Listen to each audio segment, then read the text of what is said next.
going live soon. To sponsor a show or advertise, call or WhatsApp 0763 593 288.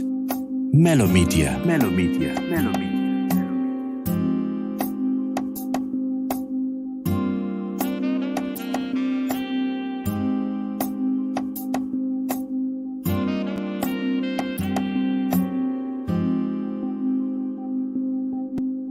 Stay tuned as we will be going live soon. To sponsor a show or advertise, call or WhatsApp 0763 593 288. Melo Media. Melo Media. Melo Media.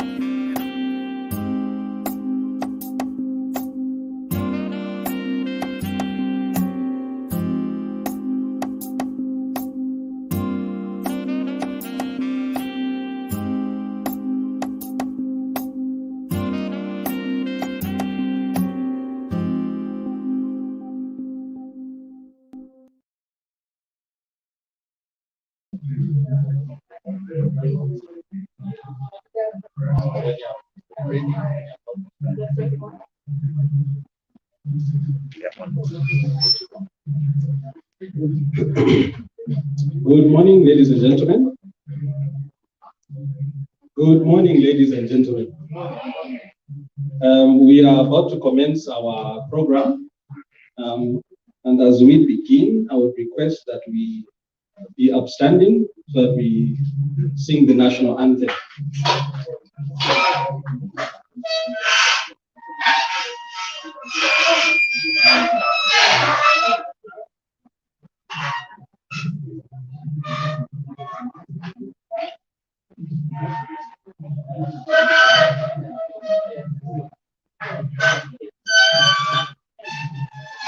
Against the take leaders.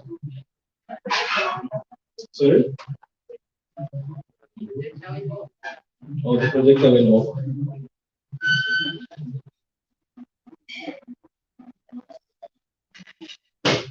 Let me start without the projector. It will join us.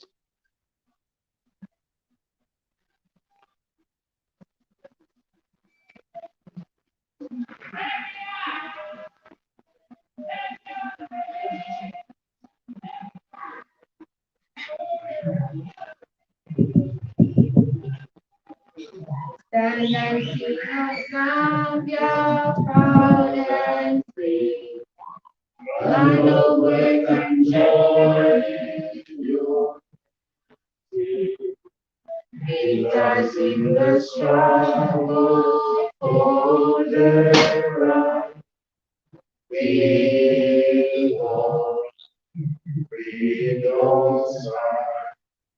Oh, strong and free.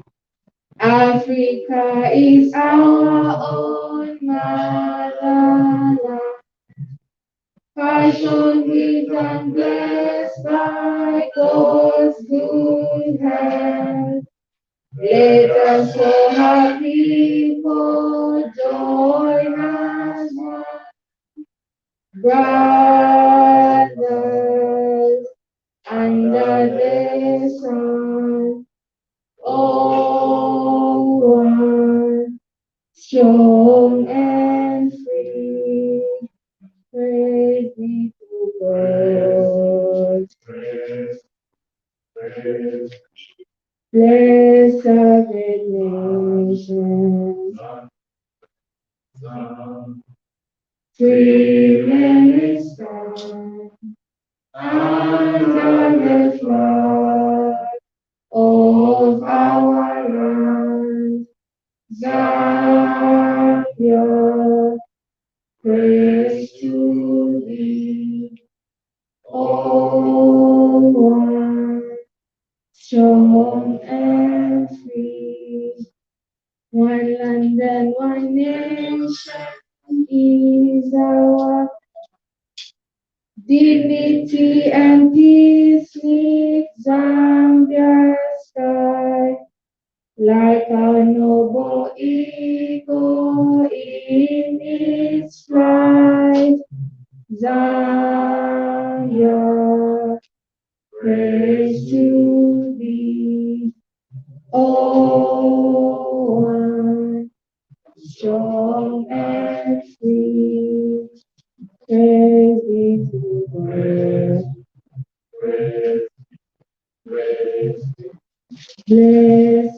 great nation. Free many stand under the flag of Ireland. Zambia, praise to thee. Oh, I'm strong and free. Thank you very much. We will be seated.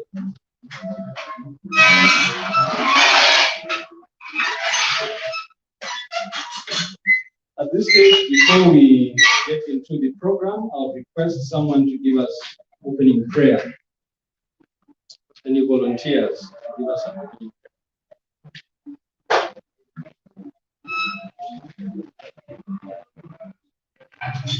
Shall we pray? My voice is loud. God in heaven, we exalt, glorify, and honor your name. We want to thank you for every life, every soul that is present in this place. And we want to thank you for our country, Zambia. Even as this program begins, we ask for your grace, your presence to be among us. It's in Jesus' name we ask and pray. Amen. Amen. Thank you very much. As we begin our program, I think it's only prudent that we start with a round of introductions, that we have a sense of who is with us in this room. I'll start with myself. My name is Tommy Singoni. I'm the project coordinator for this new project being launched, Strengthening Accountability in Networks and Civil Society, or SANCUS in short. And I'm from TIZ. Thank you. We will start from the right and come around towards the higher end of the table.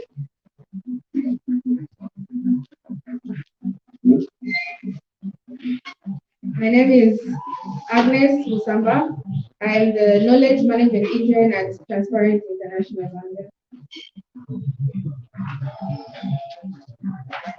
Good morning, everyone. My name is Chris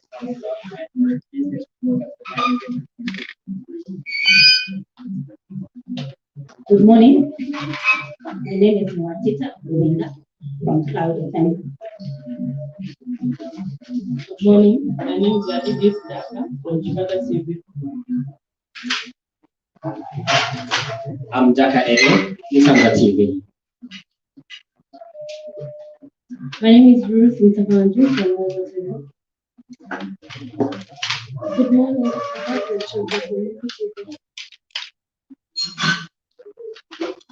Good morning and blessed Chihuahua from Mozo TV. Good morning, I'm Nancy Chindala from the New Vision Ministry. Good morning, I'm Malani from Version TV. Good morning, I'm Jarvis from KC TV. Good morning, I'm Susan Shaw from CBC Television. My name is Samach Konka, Publish What to Pay Zambia National Coordinator, but representing Zambia. Good morning, my name is Tamika Nalindi from Transparency International Zambia.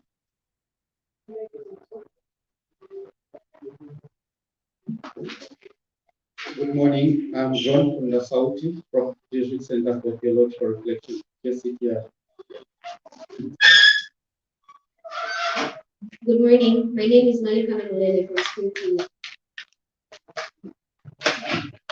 Good morning, my name is Rabbi from KBN. Good morning, my name is Wamba Kasala from KBN TV.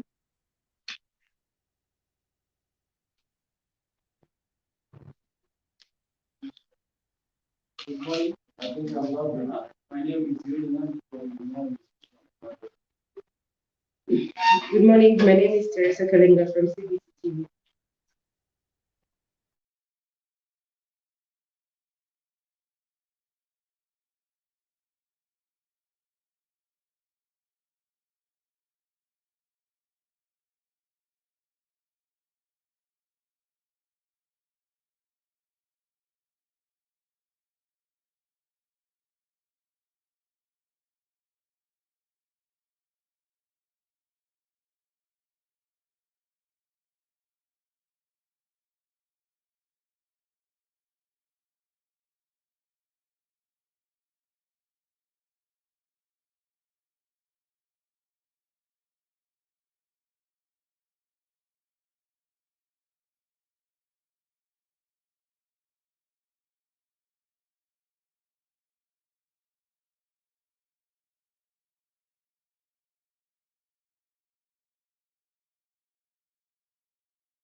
Thank you very much.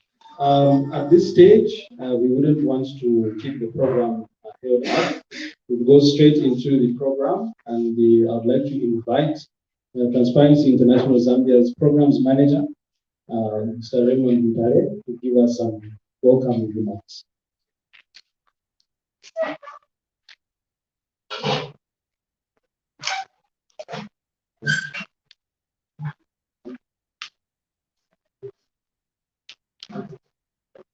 Okay, good morning once again. My role is very simple, just to welcome you to this launch of the SANCUS project. But before I do that, maybe to give a bit of background in terms of where we're coming from and how this project fits in our strategy. The current TI strategy is anchored on 5 pillars. And this project falls under 2 of the pillars. The first pillar is the people engagement pillar, which seeks to mobilize citizens, capacity build them, so that they take up their rightful role to participate in the governance of the country, but also to demand for effective service delivery. But also we provide platforms for them to take action against corruption. And so you will see that this pillar focuses on the downstream of social accountability, the demand side. The second pillar, which is the democratic governance program, focuses on institutional, legal, and policy reform. And through this pillar, we participate in various governance processes in the country.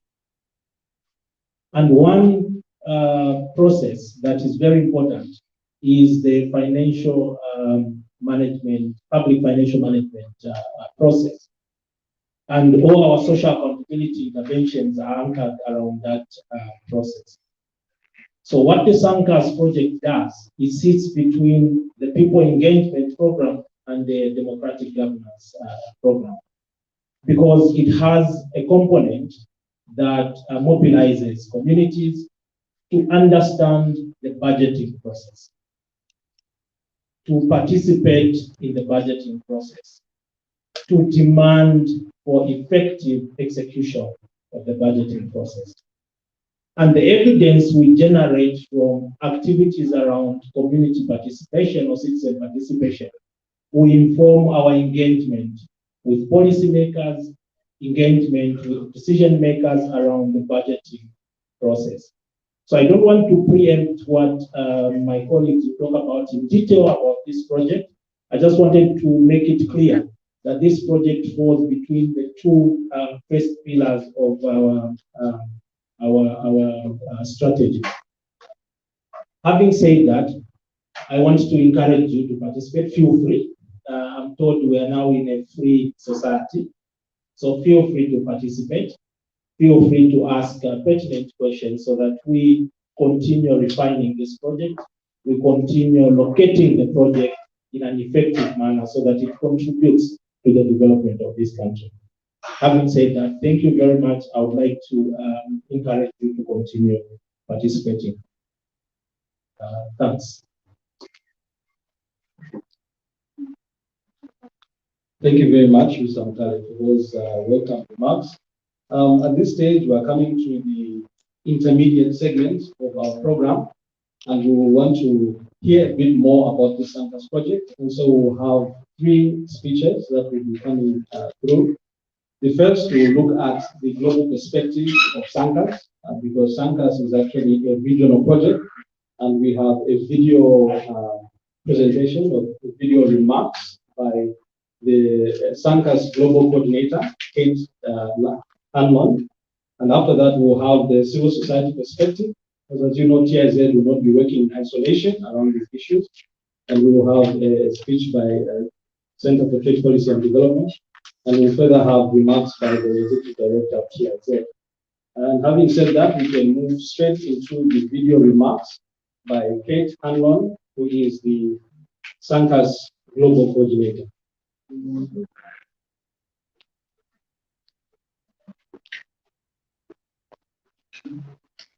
Good morning, ladies and gentlemen.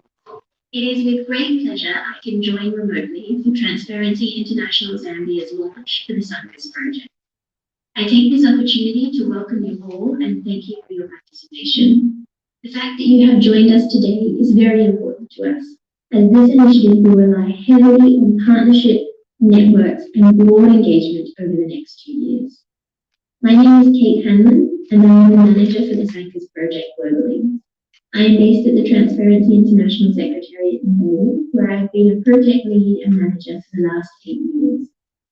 Please allow me to briefly sketch out what SANCUS is and how TI Zambia's ambitious and promising project fits into this larger picture. SANCUS stands for Strengthening Accountability Networks among Civil Society. Its overarching goal is to contribute towards securing greater democratic accountability in 21 countries from every region of the world. To do this, we are working with civil society groups around the world to identify and tackle core accountability issues in their country. As a global network of civil society organizations, Transparency International advocates for locally relevant responses to local challenges. In each country, therefore, we have prioritized one single core issue, a core issue for which there is a window of opportunity to make tangible progress in the next 2 years, and that if effectively tackled would have multiple positive spillover effects for the quality of governance nationally. Naturally, what these core issues look like varies greatly between countries. The idea driving SANCUS is to support each national civil society player to tackle key governance vulnerabilities in their country by drawing on the knowledge, skills, and resources of their peers across the SANCUS network. Together, it is our ambition to embed national CSOs into global cross-country relationships they can leverage to demand greater accountability in the use of public goods. In this way, we hope to advance the promotion and protection of democratic accountability worldwide. TI Zambia's project can make a powerful contribution to that goal. TI Zambia's focus on strengthening public participation, consultation, and oversight in the policy and budget cycle gets to the heart of effective public financial management. Effective public financial management is closely associated with effective and equitable service delivery, generating trust and inclusive institutions, fair and responsible spending, and ultimately, growth. Improving public financial management can generate widespread and long-lasting benefits. As part of this initiative, all of you can make a powerful and enduring contribution to enhance public financial management as a means of strengthening democratic accountability in Zambia. I wish you all great success in that endeavour. Thank you again for your participation today. Thank you for joining in the launch of TI Zambia's project, and thank you for supporting the broader SANCUS objectives. Let me finish by saying that I hope to get the chance to meet all of you in person in the near future once travel restrictions ease. Good luck for today, good luck in the project, and God bless.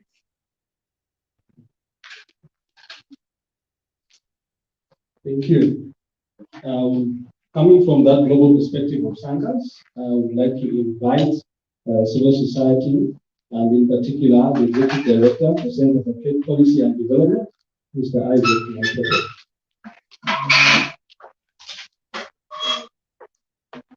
Thank you, moderator. Good morning once again.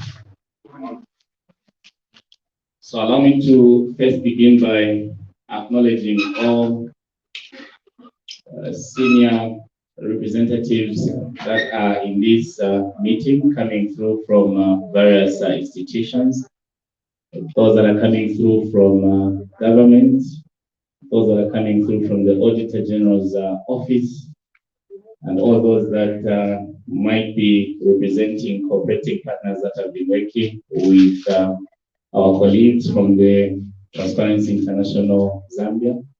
Allow me to also acknowledge the Executive Director for Transparency International Zambia, Mr. Maurice Gambe, Thank you so much for extending an invitation to us to come through and add a word to this very important meeting.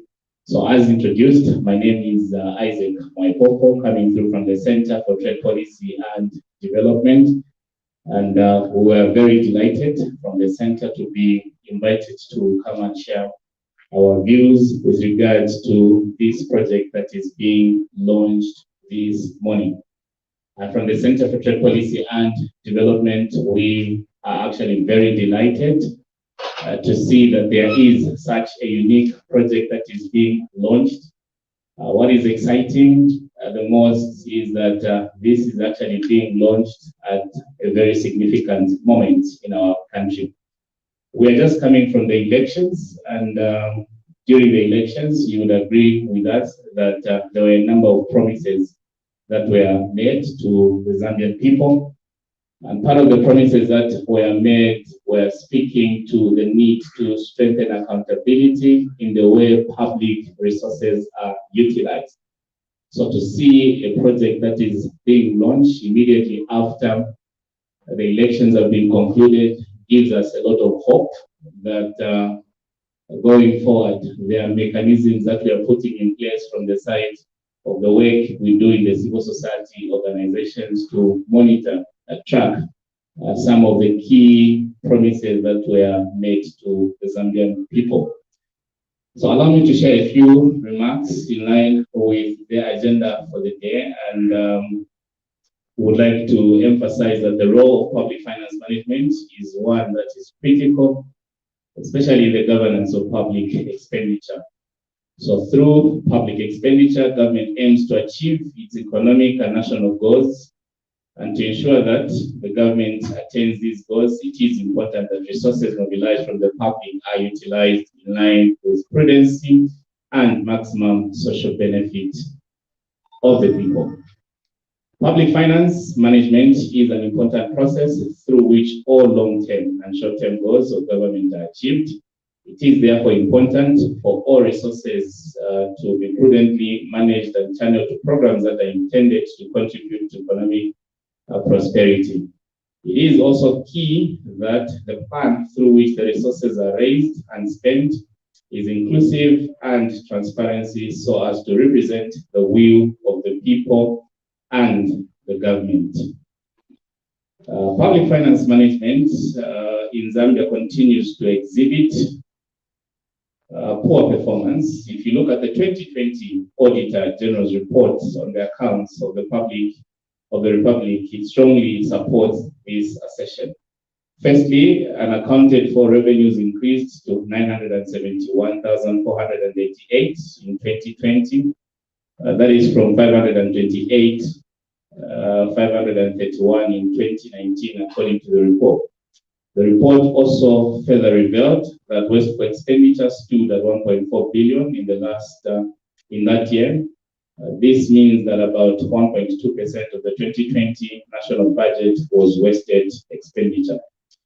There are more concerns on the state of public finance management in the country with regards to misapplication of funds, as well as failure to follow procurement procedures, which together costed the government a total of 234.6 million in the year 2020.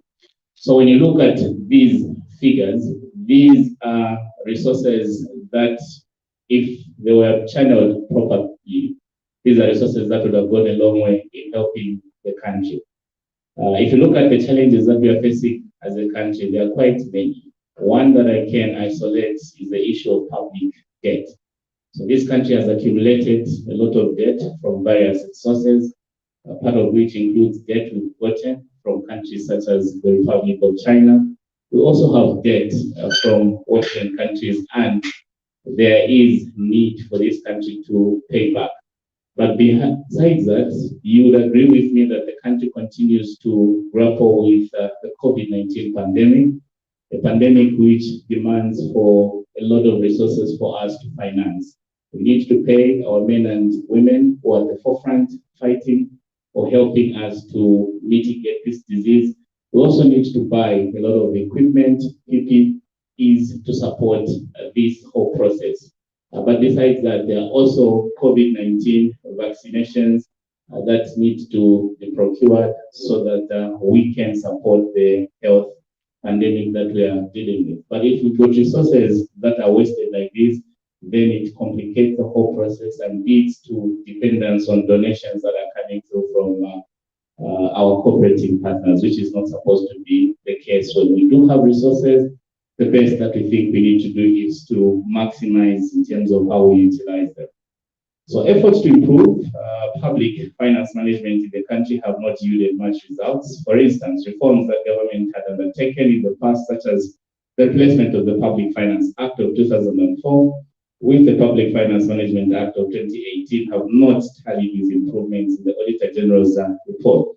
There is need to enhance rules, systems, and processes on public finance management in the country. There is also a critical role that civil society and non-government organizations can play towards improving transparency and accountability of public finance management. And one of those ways is what we are doing exactly now. So this project, in our view, could not have come at a better time. We believe that strengthening accountability networks among civil society organizations, a SANCUS project, will go a long way in ensuring participation of key stakeholders, including civil society organizations. And it is our appeal from the Center for Trade Policy and Development that as TIZ will be implementing this project, we can continue to partner with you, our colleagues from the media, with you that are representing government, so that it should not just end at all of us appearing at the launch, but beyond that, we follow through to ensure that this project achieves its intended purpose of helping to improve the legal framework that is governing public finance management and ultimately improving the situation in our country. Thank you so much.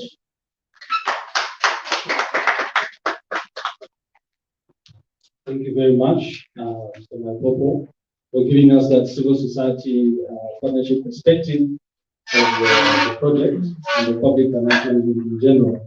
At this stage, I'd like to invite the Executive Director for Transparency International Zambia to also give us his remarks. Thank you very much. Good morning, ladies and gentlemen. I don't know why people are not responding this morning.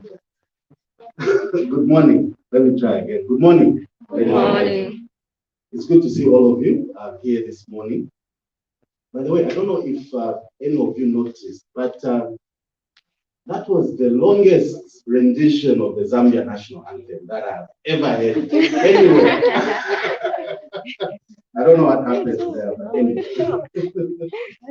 Okay, as I begin, allow me to just make a few acknowledgements of people that are in the room. So I acknowledge the Deputy Auditor General in charge of audits from the Office of the Auditor General. That's Mr. Francis Mbewe, as well as the rest of his team from the Office of the Auditor General. Of course, Mr. Isaac Maipopo, who we have just heard from. Thank you so much for always supporting our work. We really do appreciate. I also recognize the presence of representatives from government institutions that are represented. I think I have heard that we have somebody from the Ministry of Finance here with us. Thank you so much for being here this morning. Of course, also representatives from other civil society organizations. I have seen Mr. Nsama somewhere. It's good to have you in the house, sir, and we are very happy that you are here with us. I also acknowledge, of course, Mr. Raymond Mutale, our programs manager at TIZ, who again you have heard from this morning, as well as the rest of the team from TIZ. Representatives of the press that are here with us, our all-weather friends, thank you for being here.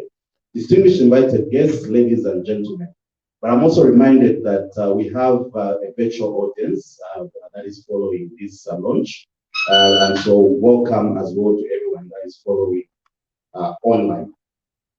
So as Transparency International Zambia, we are very excited and honored to be hosting this breakfast meeting today, which is of course commemorating the launch of the Strengthening Accountability Networks among Civil Society, or SANCUS project in short.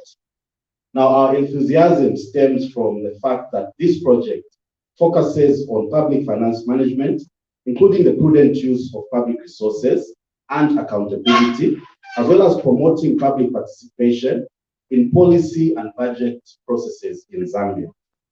These issues have been central to TIZ's work of promoting transparency, accountability, and integrity in Zambia's processes and institutions of governance. Budget processes in Zambia have been characterized by limited participation from members of the public. Despite there being legal provisions in the Constitution, as well as the Planning and Budgeting Act, in practice, issues surrounding the budget continue to be the preserve of the Ministry of Finance and a few organizations that have a focus on economic issues.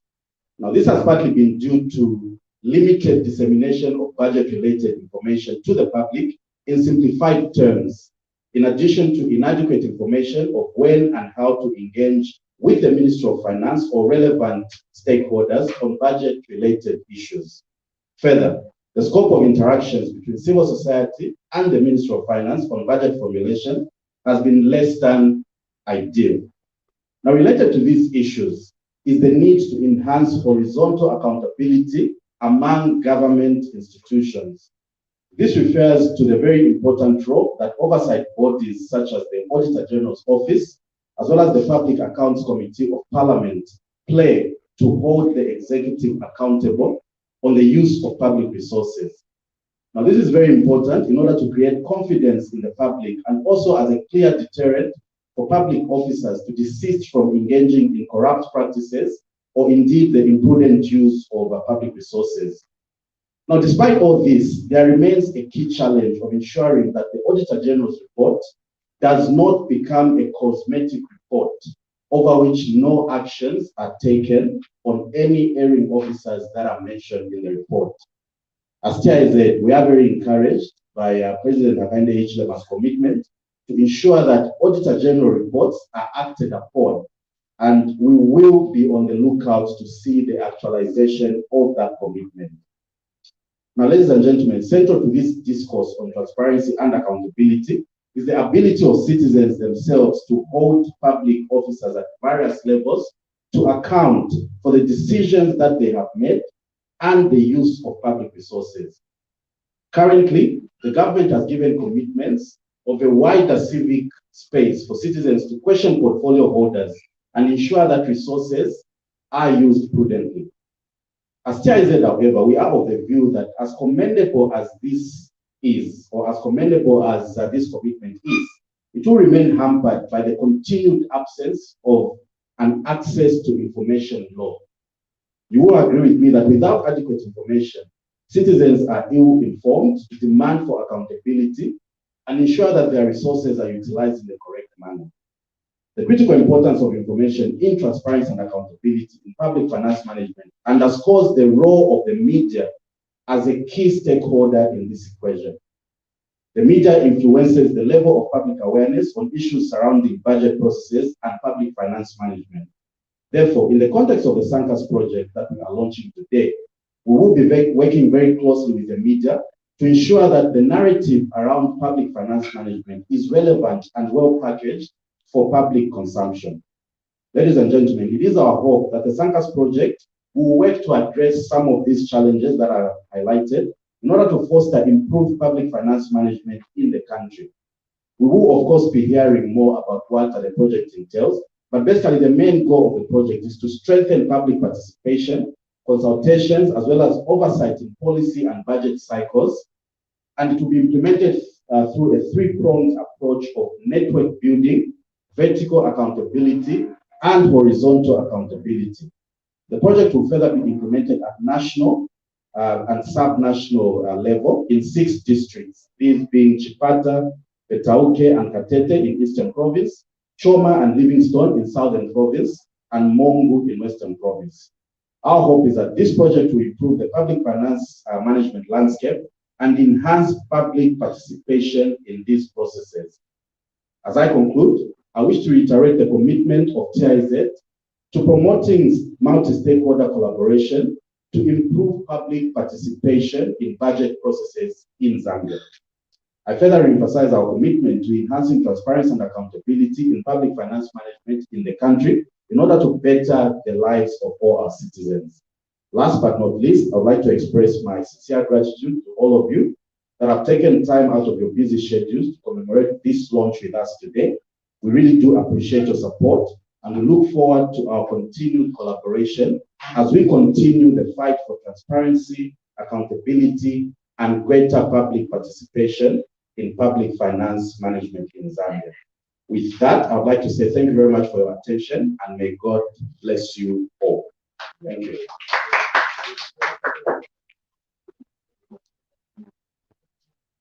Thank you very much, Ed, for those very pertinent remarks. And I think now, to break the monotony of having a speech after speech after speech, we're going to have 20 minutes of something different. And I'd like to invite the entertainment group who could come and give us something to, change the mood.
Man is not a problem.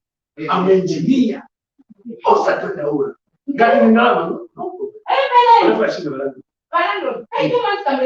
Okay, it's okay. It's okay.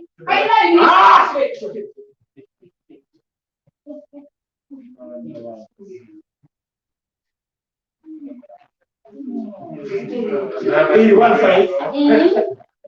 We end. We were sorting around. Brazil, the man,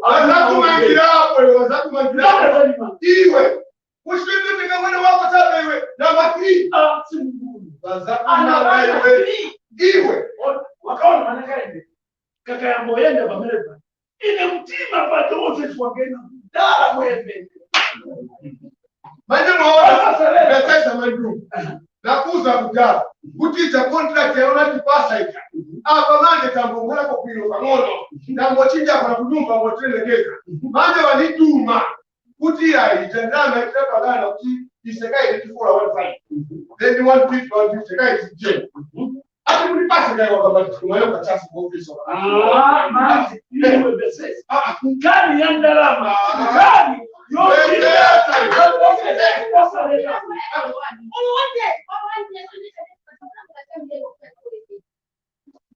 Madam Boss. Madam Boss. Achale. Tengani drama mpasela. Zone.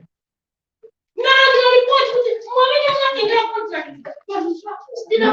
Tengani drama right now. Ndio chandrama sasa mala. Si chandrama ni zako. Si chandrama ni sawa. Unasema japo kutaka kufara. Ni mwamene. Madam, wasa kwa mungu.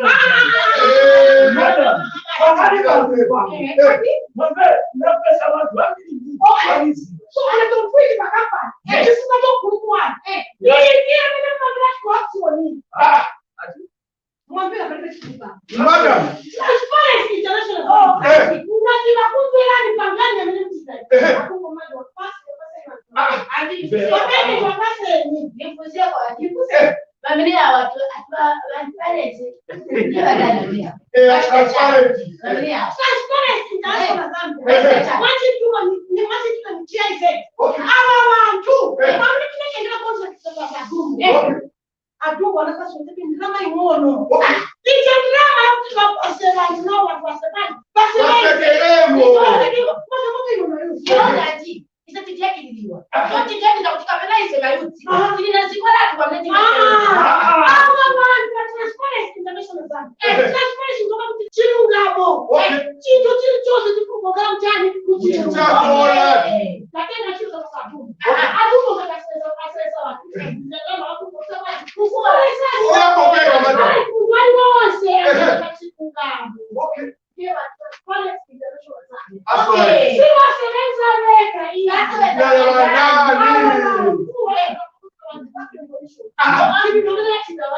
Madam, ila kama corruption.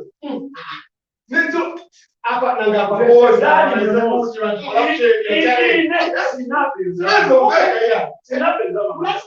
Drama, this is the team of materials. Wale walio hapa na drainage. Na wa mayufu. Na wao kutupa sakile kwa samanga fish pond.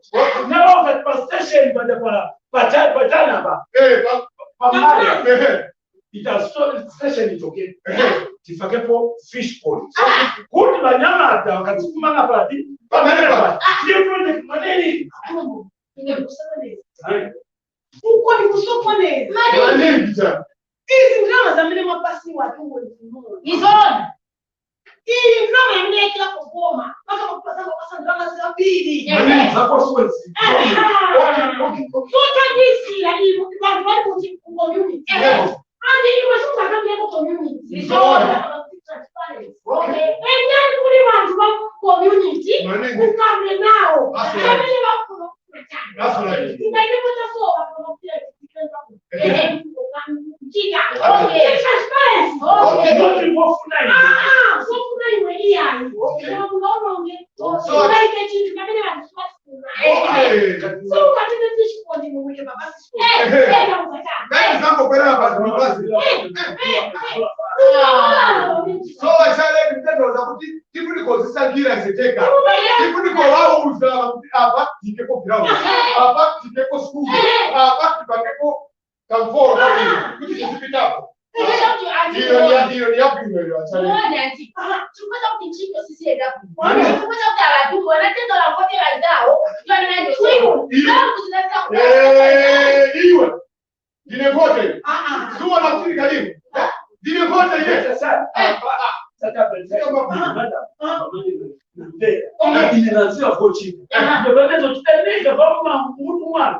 Madam, usiako kweka ya. Because we can straight as a razor. I got put for it.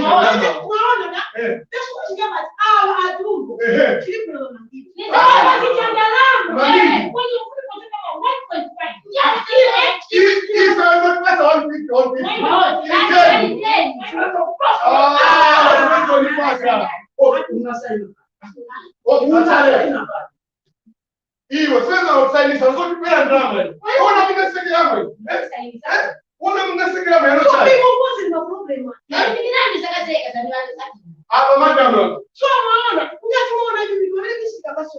Kwa nini na share peso ya transparency international. Manini tikaletea. Sasa ndani hapo hii ai. Lazima niweke zapoma. Kuti yanganepo na watu corruption yanganepo. Na isamene community tufunika kubwa. Tikaona ku kwa munga huyu. Timpeleke kunganga au timpeleke kwa kunganga kwetu. Afrika polisi. Unaona munga siku kwa mama hivi. Manini? Kazi basi hata kama. Inaelewa. Sikuna watu tasota.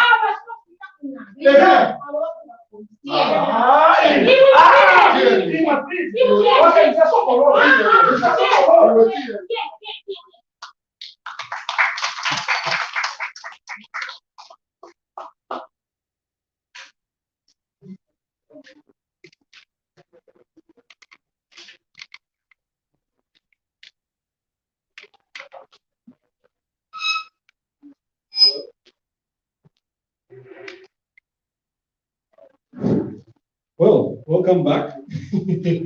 After that very dramatic illustration of some of the things that can happen with the use of public money at local level.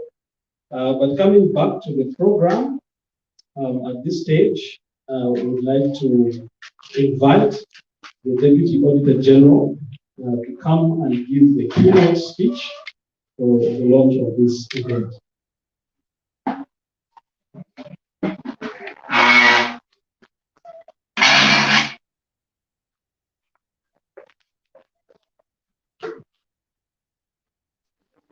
Thank you very much and good morning.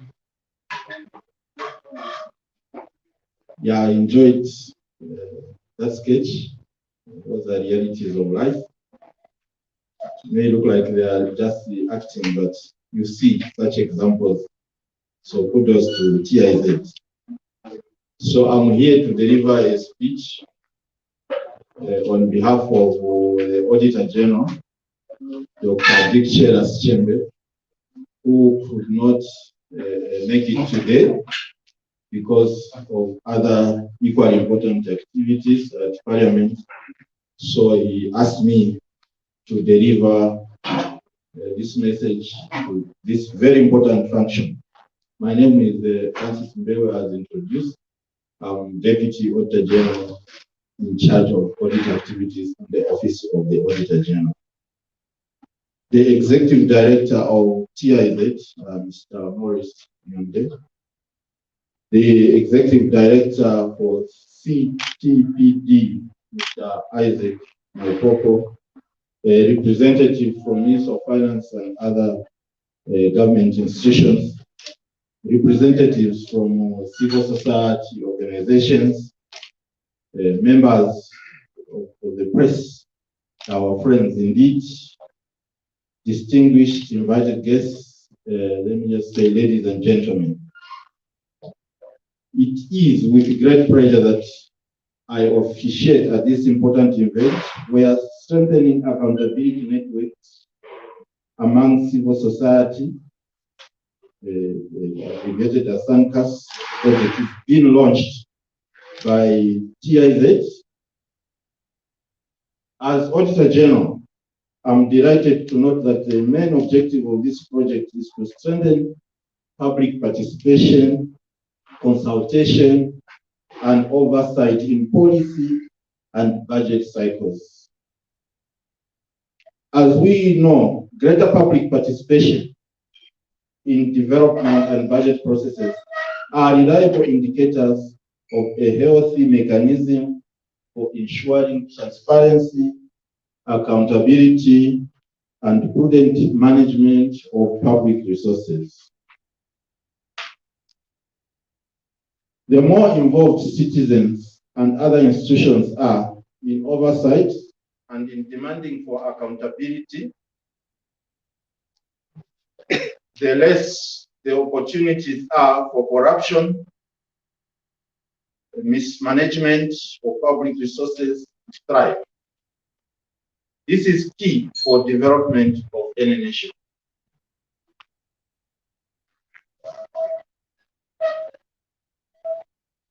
I'll go through that again. The more involved citizens and other institutions are in oversight and in demanding for accountability, the less the opportunities are for corruption and mismanagement of public resources to thrive. This is key for development of any nation. As we all know, prudent management of public resources is the cornerstone of any country's development agenda. It determines how well a nation is able to translate its development plan and its resource endowments into higher standards of living for its citizens. Therefore, it remains important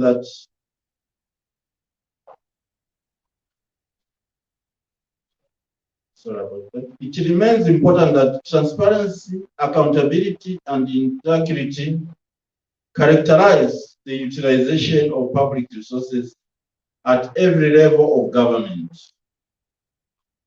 To achieve this, public participation, as championed by civil society through projects such as SANCUS, become very vital to national development. Ladies and gentlemen, over the years, my office has remained consistent in discharging its mandate as the Supreme Audit Institution of the Republic of Zambia. We have actually continued on an annual basis to produce audit reports, highlighting areas where public resources are mismanaged by the public oversight. I have noted, however, of concern, sentiments from various stakeholders that action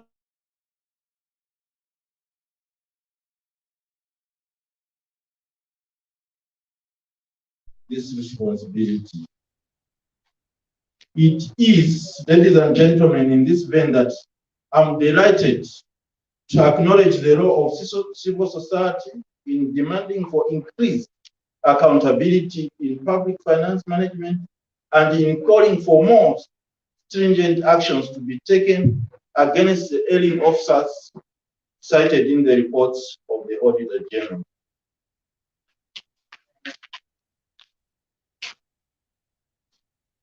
Civil society and the media play a very key role in informing the public of their need to participate in matters relating to public finance management, budget processes, and the fight against corruption.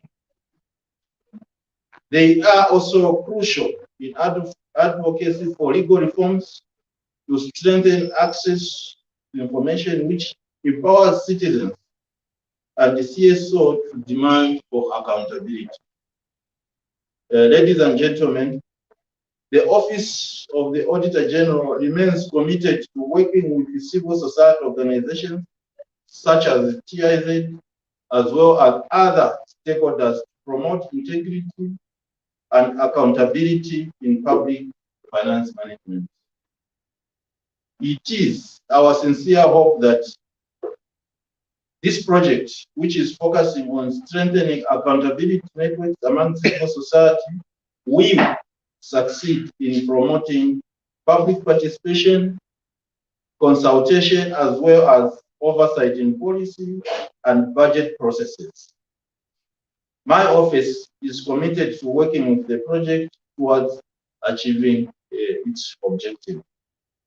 Distinguished ladies and gentlemen, with these few remarks, it is my singular honor and privilege to declare the Transparency International Zambia SANCUS project officially launched. I thank you and God bless you all.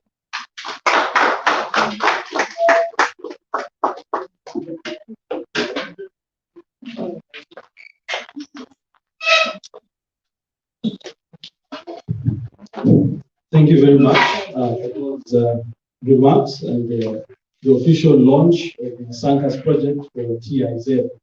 At this stage, we'll go to a video presentation to give us an overview of the SANCUS project in Zambia, what it is about, where it is operating from, and so on. after which we'll be able to have a plenary session where you as participants are able to ask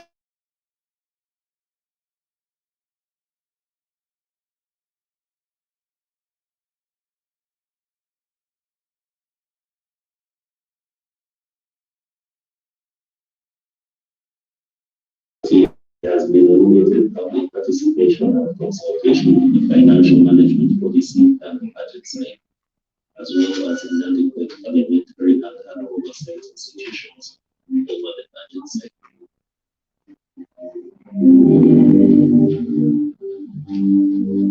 TSOs and the general public have not effectively participated in tracking governmental responsiveness on public financial management. This has led to the mismanagement of resources and lack of transparency, accountability, and integrity in the budget formulation and execution.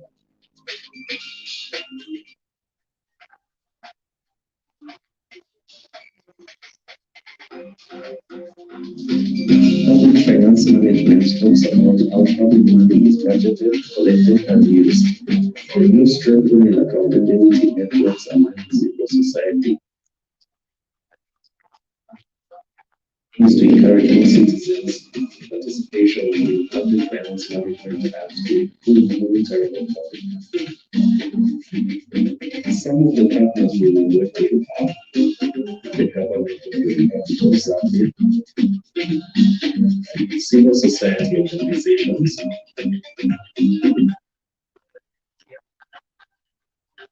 and various communities.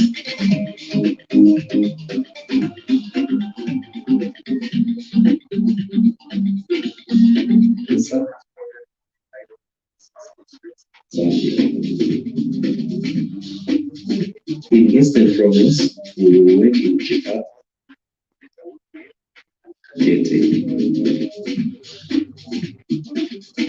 we will also work in Choma and Livingston in Southern Province and Home in Western Province.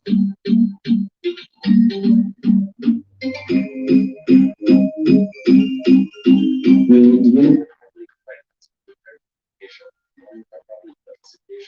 to bearers' responsiveness to the demands of the community. The tool will utilize focus to track community engagement and participation in the national plan process as well as budget execution. The data will be inputted into the digital tool for analysis and then the community select CSOs in the children. The project will work to promote participation of citizens in the budget process and better use of public money. Citizens of Zambia. For more information, visit tizambia.org.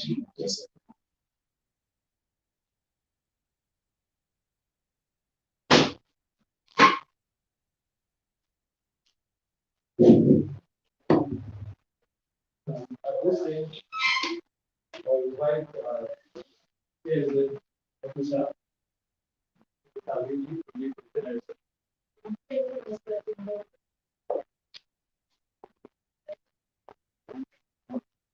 Good morning once again. I hope you can hear me. I don't know if this is working. Oh, I think it was off. Can you hear me now? Yeah, okay. So good morning once again. And thank you all for coming. My role is very, very simple and it's just to facilitate our plenary session.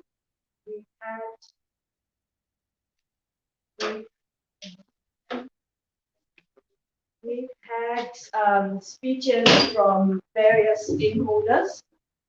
We've had speeches from CTPD, we've had speeches from TIZ, and we've also had a speech officially launching this project from the Auditor General's office. And we've had a presentation on our new SANCUS project. Despite the technical glitches, I think we're able to get a sense and idea of what the project seeks to do. And so now we are opening the floor for feedback and questions to interact and have a conversation about the project and what it seeks to do in terms of strengthening networks of accountability with civil society, with media, and the citizens. I know that issues of public financial management have been quite topical recently, so we're expecting quite a lot of feedback and conversation around this. So I will take a number of questions, maybe 3 at a go, about the project, about public finance, and we'll start from there. So any questions from the media, from stakeholders? The Auditor General is in the house, Ministry of Finance is in the house, so this is your opportunity.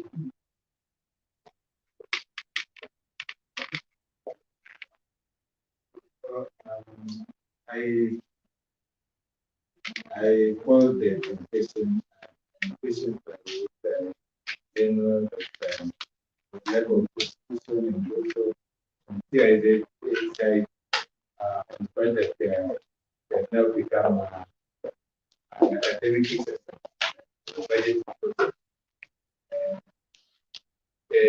citizens themselves, what they do that the budgeting process is done with an academic exercise, which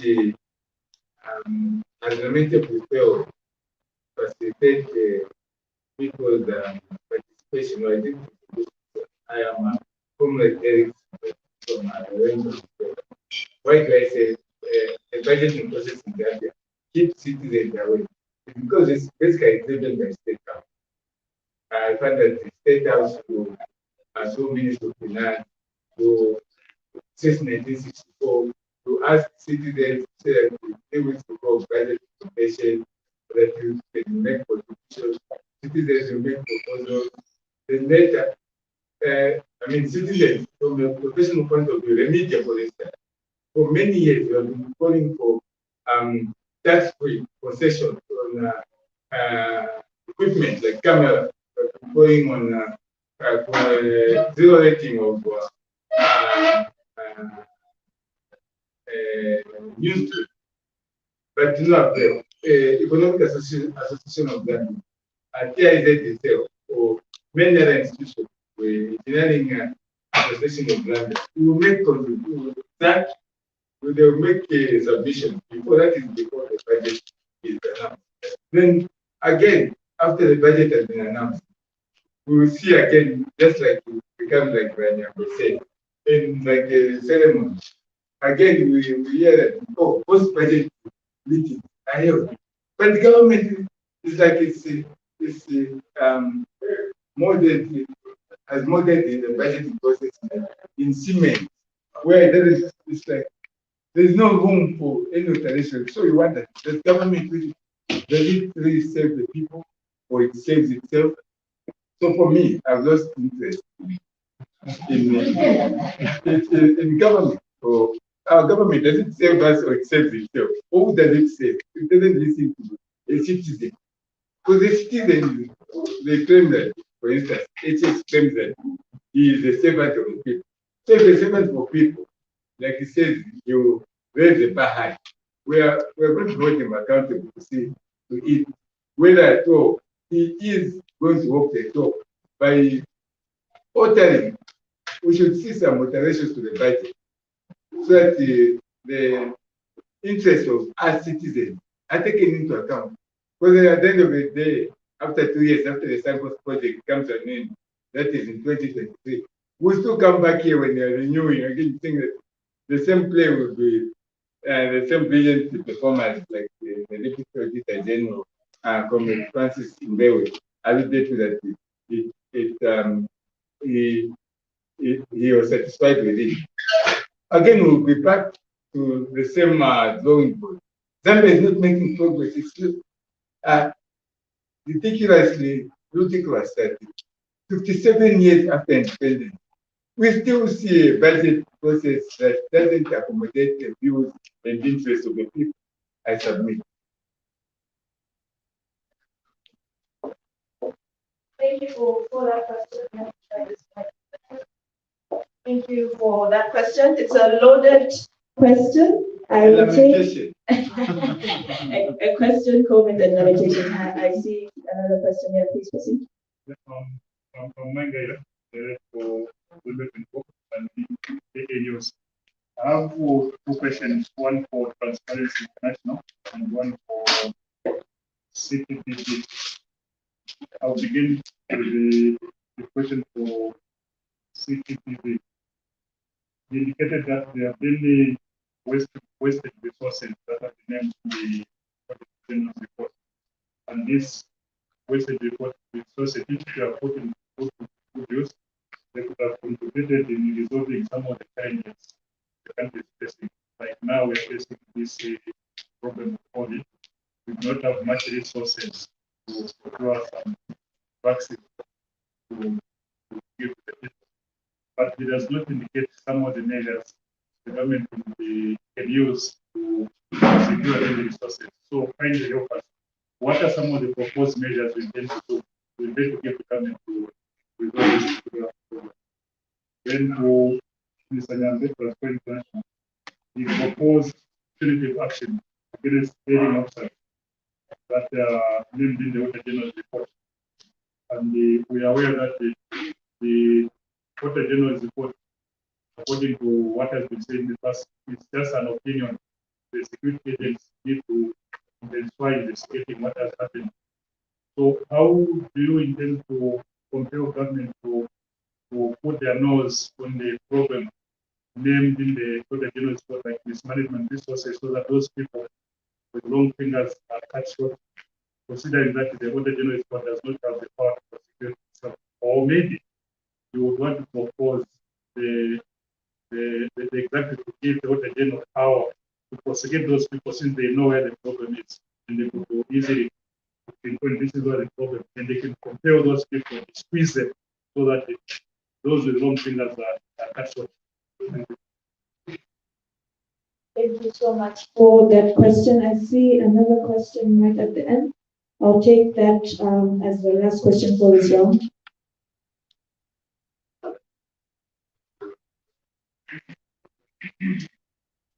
My name is my question is concerning corruption. The body that fight corruption, there is little funding that they are funded. Even anti-corruption itself, it is very, very, very, very underfunded. So, how could the body that has no resources to fight billionaires who will take the government assets? There has been so many organizations that fight for HIV and AIDS, but little organizations that fight corruption. Corruption is a cancer that is keeping our government every day, even in this same government with the 7th Republic president. There is still corruption. It is not very much easy. They have to step up the game. Even the Auditor General, they will keep on finding government workers working every day. I submit. Okay, thank you so much for those interesting rounds of questions. So we have a lamentation or comment question about the budget process being an academic exercise. This one I will throw to the representative from the Ministry of Finance, just to take us through the budgeting process and how they ensure participation to allay those fears. TIZ, the question about wastage of resources and then how that ties into the response of COVID-19, as well as the proposed punitive action with regards to the Auditor General's report. And also the Deputy Auditor General can also take a bit of that up in terms of limited resources to fight corruption when you're dealing with much wealthier individuals who have the means to hide their corruption, as well as how do you compel the executive, rather the law enforcement agencies, to take action on the Auditor General's report. So those are the questions from the audience for this round. Thank you. Good morning once again. be answering the question towards the budgeting process raised. First off, I do agree and I do recommend TIZ with this initiative because there is generally a strong need for government to be given checks and balances in the contributions made by citizens of the country. The budgeting process, as stated, there's always a 3-week period where we offer citizens' contributions or budget consultations, where we travel from provinces and hear some of the issues that citizens would want addressed in the coming budget. These consultations are then gathered up, and then there's a committee that sits down to review, and according to the resource basket, we do what we can.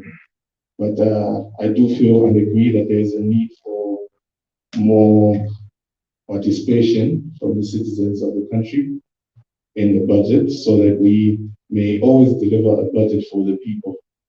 Because initially that's what the budget is meant for. It's meant for the people of the country. So I do agree, and I think that we will take into account that we need more participation from the citizens of the country. And I think even our Excellency, the President has also emphasized the need for more participation from not only the youth, but the women as well of the country. So I think we'll take note on how to implement, and hopefully we'll work more with TIZ so that we can work together into providing a budget for the people. I think that's the only point I can make.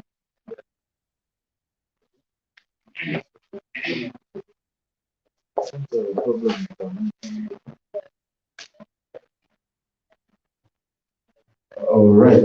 Thank you very much for those questions. Maybe let me speak to the one asked by Comrade Mainga. But before that, maybe just to touch on what Mr. Singela mentioned as well. I think these are very critical issues that you have raised. The fact that, generally speaking, citizens have been kept away, in a sense, from these processes. And I think that is an acknowledgement that has been made by our colleague from the Ministry of Finance. But in many respects, I think that what you were explaining, or the lamentations that you were making, actually justify why this project is critical and why this project is important. So in a sense, we're really just explaining to us why we need to do this project. And I think that gives us a hope that we are indeed on the right path. And I do hope that as we continue to work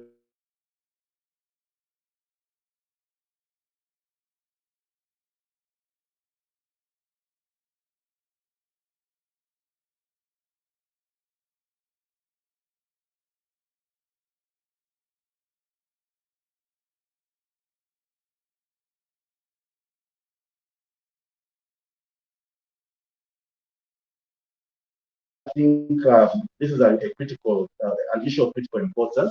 The aspect of punitive action being taken on the Auditor General report. I mean, every year, year in, year out, the Office of the Auditor General really does do a very commendable job in terms of bringing out key issues and key things that are happening.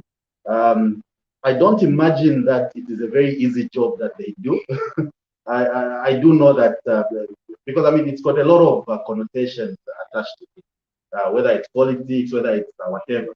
But I think they have been very consistent in terms of being able to religiously produce these reports, which in many cases actually show abuse of public resources and things like that. So yes, it is an important issue, and part of the reason why we are doing this project, and also why we are working with the multiple stakeholders that we are working with, is that we are looking to find mutual ways of how we can improve the public finance management process in Zambia. And so our hope is that as we work with the Office of the Auditor General, as we work with the Ministry of Finance, it will help us to even understand more in terms of what challenges they are facing, but also to mutually think together about what interventions we can put in place to improve public finance management in Zambia. And part of those interventions could be what you have proposed. For example, legislative changes that may need to happen at different levels. So that is something that is going to be talked about and discussed within the context of this project. And if we need to make recommendations about changing certain things, whether it's the legal framework, the policy framework, or whatever, then those recommendations are going to be made. But it is an important issue, and I can assure you that in the context of the project, these are issues that we are going to be dealing with. But it gives us a platform to be able to have those conversations with the different entities that we're going to be working with. So with that, I just thought I should maybe add a bit more light to the issue that we've raised. Then my friend, the freelancer, I think was talking about the corruption issue in general, and just highlighting some of the challenges which are there. For us as TIZ, we've always said that the fight against corruption is not a fight just for TIZ, and it's not a fight just for Anti-Corruption Commission or for Office of the Auditor General or whoever. It is a fight that requires our concerted efforts, the concerted efforts of different entities and different players and different organizations, including you colleagues in the media, coming together, bringing our strengths, bringing our expertise, so that we can actually tackle this big problem that we have on our hands. And I'm happy that in the context of this project, we are going to endeavor to work with as many stakeholders as possible so that we can begin to make progress in addressing what still remains a very big problem on our hands. Thank you very much. Yeah, thank you very much for those questions. I'll attempt to say something about the funding of the law enforcement institutions, including oversight institutions like ourselves.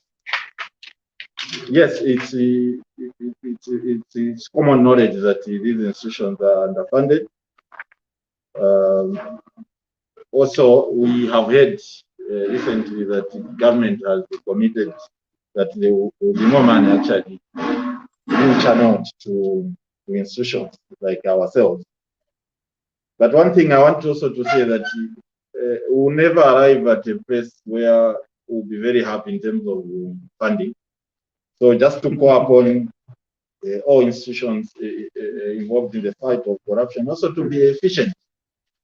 With the little resources that we have, let's try by all means to be efficient.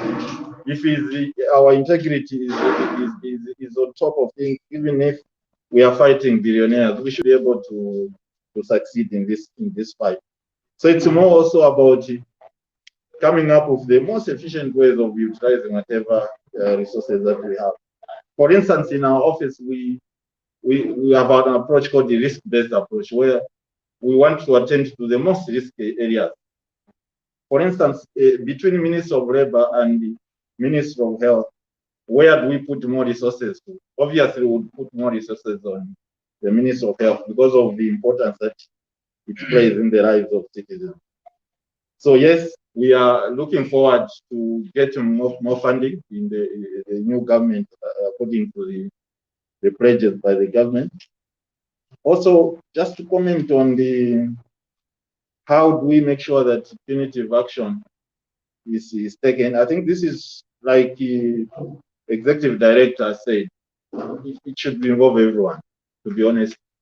From the ministries that are involved, the Minister of Finance, the custodian of the public finance management system, ourselves, Auditor General, internal audit, civil society, the media, all put together. We should be able to win this battle of making sure that punitive measures are taken against the perpetrators of accountability. So yes, we have seen some improvement in the past, but we are yet to see a lot of progress to be made. One other method that we use as the Auditor General also is to collaborate with the institutions like ACC, DEC. We have MOUs to ensure that we support each other when a finding that is of criminal nature is quickly we collaborate with our colleagues, give them the evidence, if it's possible, also appear in court just to ensure that we succeed in terms of making sure that the action is taken. We also track these queries. We don't lose sight every year when we we report on the findings, we make sure that we track them, working together with Parliament, just to see which one action has been taken and all that are still outstanding. But the most important, the owners of the country, the voices they have to go up. People have to wake up. So that's why we are still happy that initiatives like the one that we've just launched today is in place. And if you saw, I was one of the areas actually to arrive. And that's how important the office places on stakeholder engagement, the media, civil society. So I think we are on the right track.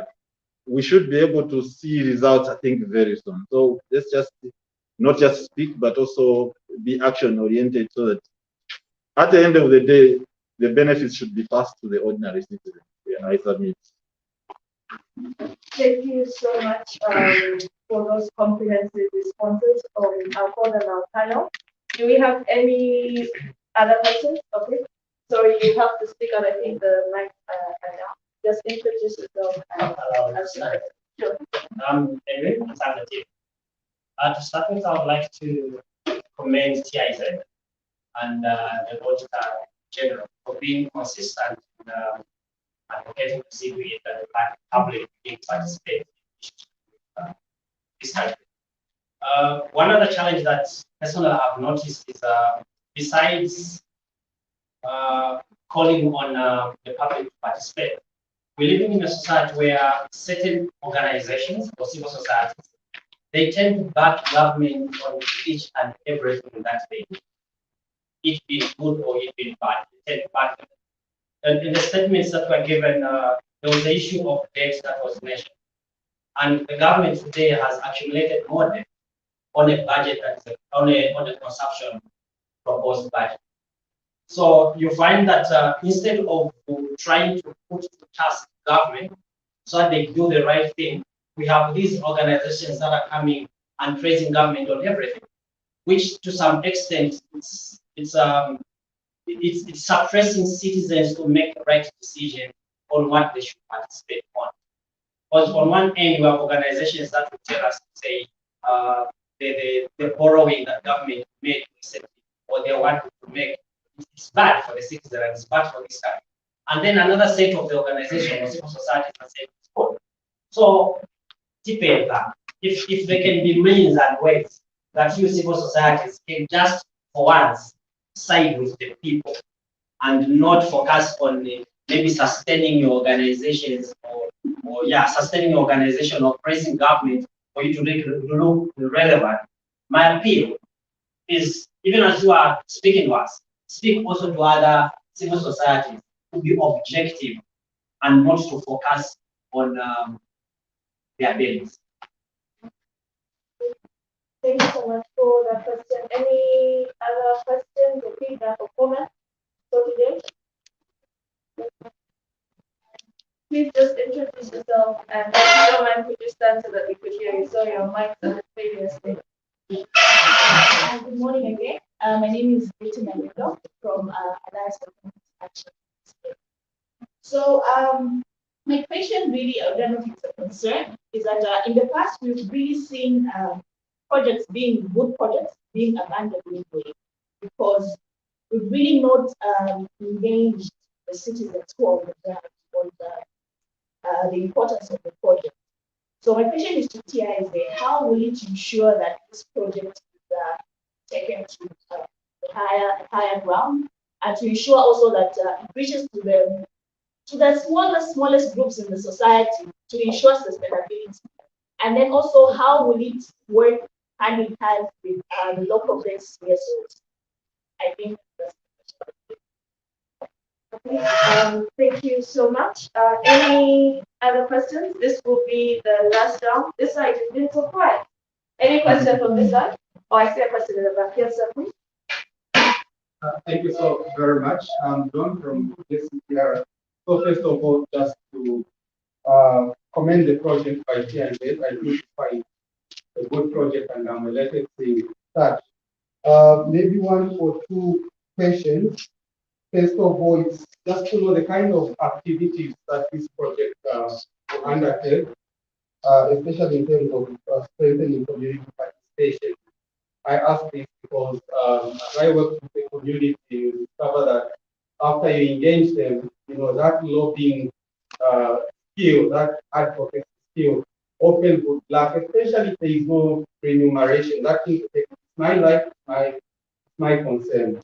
And then the other one, I know you've mentioned about legislative reforms. Will there be any targeted reform? I think in Zambia, this is where we hit a dead stop, especially when we are doing advocacy work. We would have done a lot of good work, but when it reaches to legal reforms, I think that's where we've really lacked. And lastly, I know Isaac did mention about COVID. How do the project factor in the COVID, especially at the community level? It's really a challenge when you go there for ordinary citizens. Thank you so very much.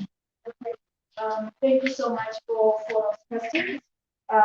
So just to recap, we have the concerns from question around CSO seeming to back every government decision, CSO objectivity, which allow our ED to respond to.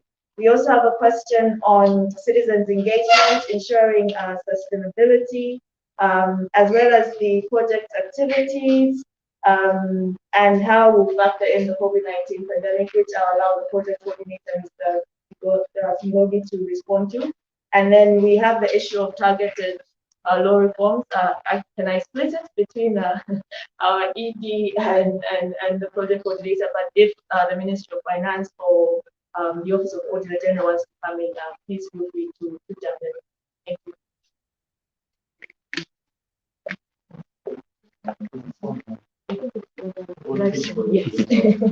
All right. Yes, I think the issue that my colleague has raised about objectivity of civil society organizations is an important one. I mean, obviously, I cannot speak for all civil society organizations, but I think that speaking on behalf of TIZ, I think that we've always endeavored to remain objective, even in terms of the different positions that we take on a range of issues. And whatever position that we take on any issue is on the basis of a very rigorous in-house analysis that takes place. So for us to issue a position on a particular issue, it would have gone through a very rigorous process of looking at what the different context or the different facets of that particular position are.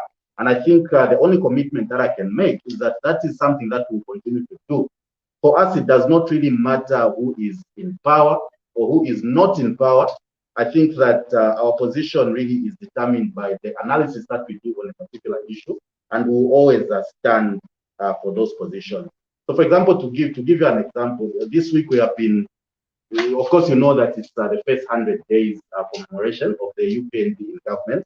And so one of the things that we have said, even as we have been giving our assessment, is that as good as all these different pronouncements have been, even when it comes to the issue of corruption, I don't think that we have seen much in terms of action being done or active or specific interventions being put on the ground.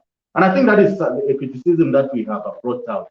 So the point why I'm raising that is just to assure you that we are going to continue with our objectivity. And for us, it really does not matter who is in power or who is in office. I think the onus and the mandate that we have is to ensure that we speak out on issues of corruption, we speak out on issues of good governance, and that is a commitment that we will continue to live by. So just to give you an assurance, and I imagine that other civil society organizations as well, who have that same orientation. I cannot legislate or speak for those who may not. They obviously have their own reasons, but I think that generally speaking, as CSOs will always stand with the masses in order to see to it that our governance process is improved at every level and in every way possible. Thank you.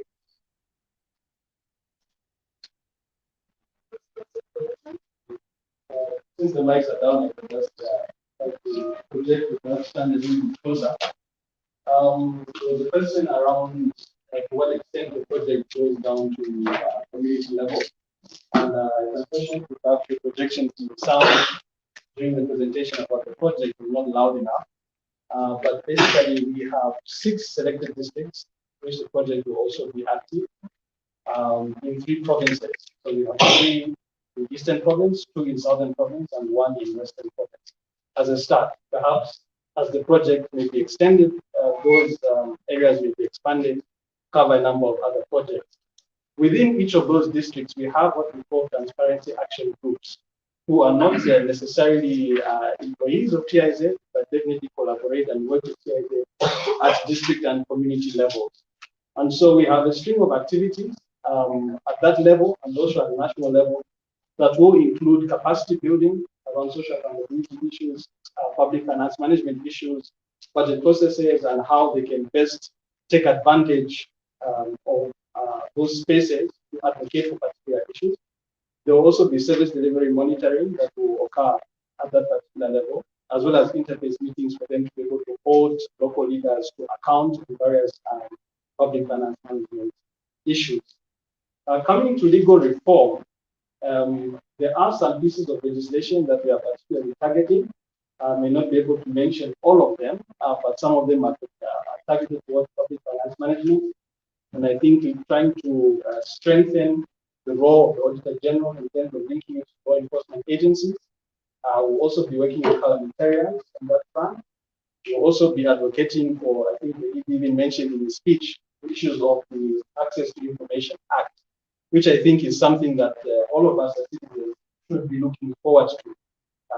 Be it civil society, the media, all of us would benefit from the existence of an access to information law. So those are some of the legal provisions that are going to strengthen, and also the work that we'll be doing at the district and community level.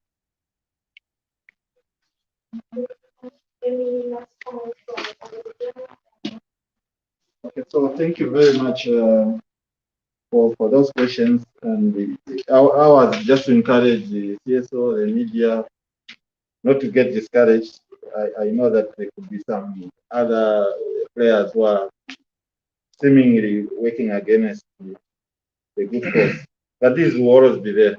Maybe it's just to raise your voices higher so that the others are suppressed.